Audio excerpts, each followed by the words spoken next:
Video పత్తికొండలో నెయ్యి అమ్మే ప్రతి ఒక్కరికి షేర్ చేయండి. నెయ్యి కోసం కూడా ఏడవాళ్ళ అక్క అని మీరు అనొచ్చు. ఎందుకనంటే ఇది నా బిడ్డకు పెట్టేది. పసి పిల్ల, అది 1.5 ఇయర్ పాప. పిల్లలు మీకు తెలుసు అసలు ఏం తినరు, కానీ కొంచెం నెయ్యి వేసి పెడితే నా బిడ్డ ఇష్టంగా తింటుంది. అది కూడా అసలు ఎట్లా కొవ్వు కొవ్వు వాసన, అసలు ఎంత బ్యాడ్ స్మెల్ వస్తుందంటే అంత బ్యాడ్ స్మెల్ వస్తుంది.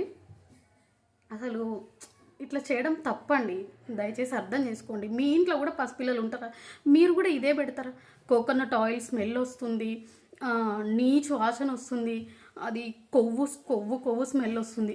వెజిటేబుల్ రైస్ చేస్తే మొత్తం కొవ్వు మాంసము స్మెల్ వస్తుంది. అసలు ఈ వీడియో పత్తికొండలో ఉన్న ప్రతి ఒక్కరికి దయచేసి నా రిక్వెస్ట్, షేర్ చేయండి.